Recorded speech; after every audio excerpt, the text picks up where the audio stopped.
रोग पीड़ित विश्व के संताप सब हरते रहे।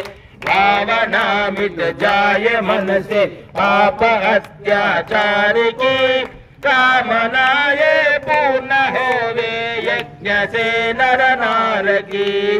लाभकारी हो हवन हर जीवधारी के लिए, वायु जल सर्वत्र हो शुभ गंध को धारण किए। स्वार्थ भाव मिटे हमारा प्रेम पद विस्तार हो, इदन्न मम का सार्थक प्रत्येक में व्यवहार हो।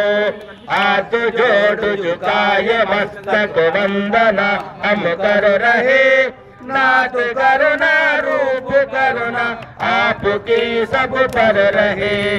पूजनीय प्रभु हमारे भाव उज्ज्वल कीजिए, छोड़ देवे चल कपट को मानसिक बल दीजिए प्रभु।